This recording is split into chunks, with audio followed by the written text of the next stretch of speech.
దయ చుట్టంబౌ.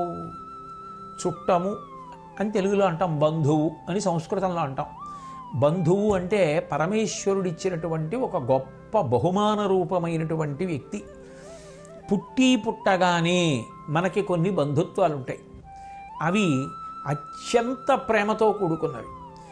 నేను పుట్టాను అనగానే ముందు నాకు ఓదార్పు మా అమ్మ, మా నాన్నగారు, నా అన్న, నా తమ్ముడు, నా అక్క, నా చెల్లి, మా నాన్నగారి అన్నదమ్ములు, పెదనాన్నగారు, అలాగే పినతండ్రులు, వాళ్ళ పిల్లలు, ఎందుకంటే వాళ్ళు నాకు అన్నదమ్ములు అవుతారు, అక్క చెల్లెళ్ళు, జ్ఞాతులు అంటారు, వీళ్ళందరూ ప్రధానులు.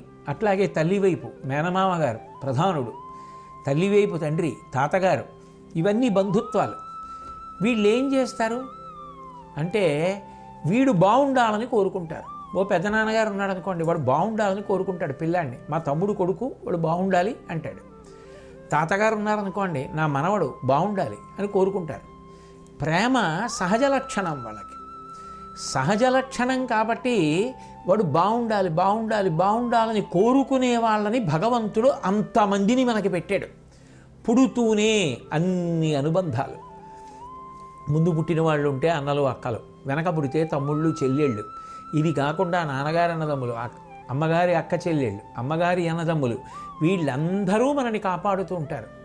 అట్లాగే నిజమైన బంధువెవరు లోకంలో అంటే దయ చుట్టంబౌ.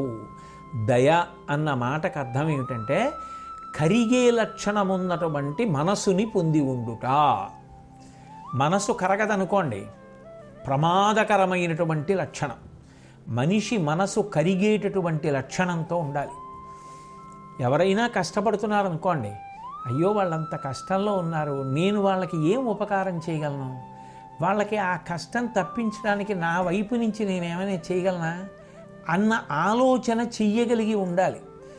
అట్లా కాకుండా వాడు ఎలా పోతే నాకెందుకు, నేను బాగున్నానా లేదా అన్నవాడు మనిషి కోవలోకి రాడు. మనిషి మనసు కరగాలి.